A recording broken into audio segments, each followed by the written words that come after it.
हरे कृष्णा, राधे राधे। मेरे YouTube channel जय अमृत कथा में आप सभी का स्वागत है। मैं सुना रही हूँ माघ मास की कथा। पहले अध्याय में हमने माघ मास के महात्म्य और उसके पुण्य प्रभाव को जाना। अब कथा हमें एक और दिव्य रहस्य की ओर ले जाती है।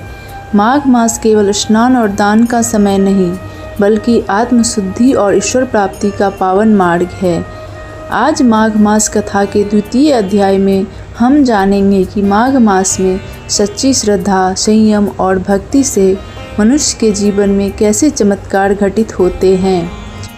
यह अध्याय हमें सिखाती है कि जब मनुष्य अहंकार त्याग कर भगवान की शरण में जाता है, तब उसका जीवन स्वयं कथा बन जाता है। आइए शांत मन और पवित्र भाव से माघ मास कथा के दूसरे अध्याय का श्रवण और चिंतन आरंभ करें। राजा के ऐसे वचन सुनकर तपस्वी कहने लगा कि राजन, भगवान सूर्य बहुत शीघ्र उदय होने वाले हैं, इसीलिए यह समय हमारे लिए स्नान का है, कथा का नहीं। सो आप स्नान करके अपने घर को जाओ और अपने गुरु श्री वशिष्ठ जी से इस महात्म्य को सुनो। इतना कहकर तपस्वी सरोवर में स्नान के लिए चले गए और राजा भी विधि पूर्वक सरोवर में स्नान करके अपने घर लौटा और रनिवास में जाकर तपस्वी की सब कथा रानी को सुनाई। तब सूत जी कहने लगे कि महाराज, राजा ने अपने गुरु वशिष्ठ जी से क्या प्रश्न किया और उन्होंने क्या उत्तर दिया, सो कहिए। व्यास जी कहने लगे, हे सूत जी, राजा दिलीप ने रात्रि को सुख से सोकर प्रातः समय ही अपने गुरु वशिष्ठ के पास जाकर उनके चरणों को छूकर प्रणाम करके नम्रता से पूछा कि गुरुजी, आपने आचार, नीति, राजधर्म तथा चारों वनों का, चारों आश्रम की क्रियाओं, दान और उनके व्रत विधान, यज्ञ और उनकी विधियाँ, वन उनकी प्रतिष्ठा तथा भगवान विष्णु की आराधना बतलाई है, परंतु अब मैं आपसे माघ मास के स्नान के महात्म्य को सुनना चाहता हूँ। सो हे तपोधन, नियम पूर्वक इसकी विधि समझाइए। गुरु वशिष्ठ जी कहने लगे कि हे राजन, तुमने दोनों लोकों के कल्याणकारी, वनवासी तथा गृहिणियों के अंतःकरण को पवित्र करने वाले माघ मास के स्नान का बहुत सुंदर प्रश्न पूछा है। मकर राशि में सूर्य के आने पर माघ मास में स्नान का फल गौ, भूमि, तिल, वस्त्र, स्वर्ण, अन्न, घोड़ा आदि दानों तथा चंद्रयान और ब्रह्म पूर्व व्रत आदि से भी अधिक होता है। बैसाख तथा कार्तिक के जप, दान, तप और यज्ञ बहुत फल देने वाले हैं, परंतु माघ मास में इनका फल बहुत ही अधिक होता है। माघ मास में स्नान करने वाला पुरुष राजा और मुक्ति के मार्ग को चलने वाला होता है। दिव्य दृष्टि वाले महात्माओं ने कहा है कि जो मनुष्य माघ मास में सकाम या भगवान के निमित्त नियम पूर्वक माघ मास में स्नान करता है, वह अत्यंत फल वाला होता है। उसको शरीर की शुद्धि, प्रीति, ऐश्वर्य तथा चारों प्रकार के फलों की प्राप्ति होती है। अदिति ने 12 वर्ष तक मकर संक्रांति अन्न त्याग कर स्नान किया। इससे 3 लोकों को उज्जवल करने वाले 12 पुत्र उत्पन्न हुए। माघ मास में करने से ही रोहिणी, सुभगा, अरुंधति दानशील हुई और इंद्राणी के समान रूपवती होकर प्रसिद्ध हुई। जो माघ मास में स्नान करते हैं तथा देवताओं के पूजन में तत्पर रहते हैं, उनको सुंदर स्थान, हाथी और घोड़ों की सवारी तथा दान को द्रव्य प्राप्त होता है और अतिथियों से उनका घर भरा रहता है। उनके घर में सदा वेद ध्वनि होती रहती है। वह मनुष्य धन्य है जो माघ मास में स्नान करते हैं, दान देते हैं तथा व्रत और नियमों का पालन करते हैं और दूसरे पुण्यों के क्षीण होने से मनुष्य स्वर्ग से वापस आ जाता है। परंतु जो मनुष्य माघ मास में स्नान करता है, वह कभी स्वर्ग से वापस नहीं आता। इससे बढ़कर कोई नियम, तप, दान, पवित्र और पापनाशक नहीं है। भृगु जी ने मणि पर्वत पर विद्याधरों को यह सुनाया था। तब राजा ने कहा कि ब्राह्मण, भृगु ऋषि ने कब मणि पर्वत पर विद्याधरों को उपदेश दिया था, सो बतलाइए।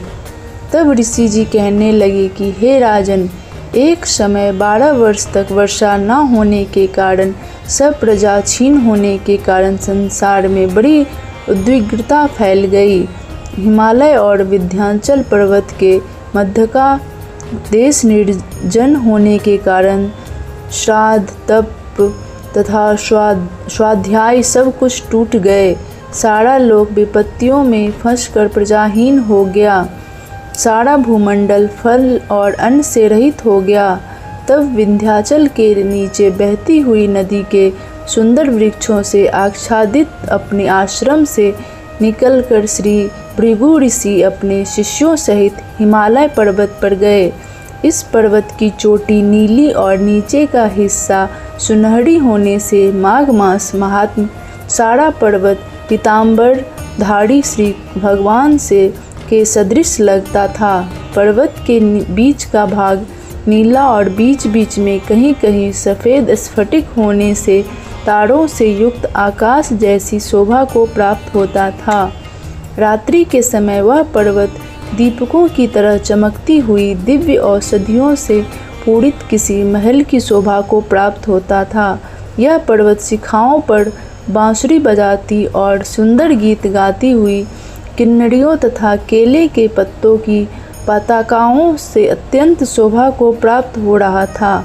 यह पर्वत नीलम, पन्ना, पुखराज तथा इसकी चोटी से निकलती हुई रंग बिरंगी किरणों से इंद्रधनुष के समान प्रतीत होता था।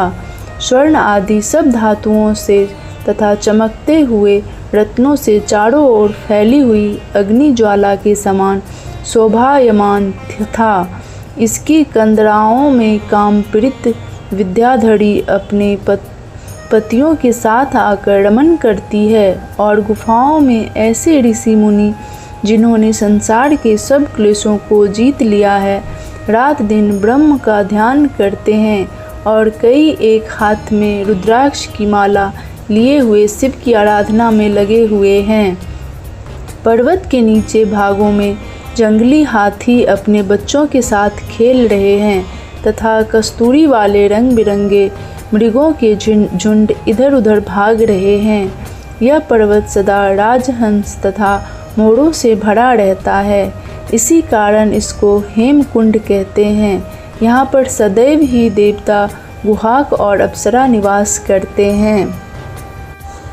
इस प्रकार माघ मास कथा का यह द्वितीय अध्याय हमें यह बोध कराता है कि माघ मास केवल एक महीना नहीं बल्कि आत्मा को ईश्वर से जोड़ने का दिव्य अवसर है। जो व्यक्ति माघ मास में स्नान, दान, जप और संयम को अपनाता है, उसके जीवन से दुख, भय और दरिद्रता स्वयं दूर होने लगती है। इस अध्याय के माध्यम से भगवान हमें यह संदेश देते हैं कि सच्ची भक्ति दिखावे से नहीं बल्कि शुद्ध हृदय से होती है। अगले अध्याय में हम माघ मास से जुड़े और भी गूढ़ रहस्यों एवं फलदायक कथाओं का श्रवण करेंगे। इसी भाव के साथ आज के द्वितीय अध्याय को यहीं विराम देते हैं। भगवान की कृपा आप सभी पर बनी रहे। आज की कथा समाप्त करने से पहले मैं आप सभी को यह स्मरण कराना चाहूँगी कि माघ मास कथा का पहला अध्याय डिस्क्रिप्शन में उपलब्ध है। यदि आपने नहीं सुना है तो अवश्य सुनें। यदि आपको यह कथा श्रद्धा से भरी लगी हो तो वीडियो को लाइक अवश्य करें। ऐसे ही पावन कथाओं के लिए हमारे चैनल को सब्सक्राइब करें और कथा को अपने परिवार और मित्रों के साथ शेयर करें। धन्यवाद।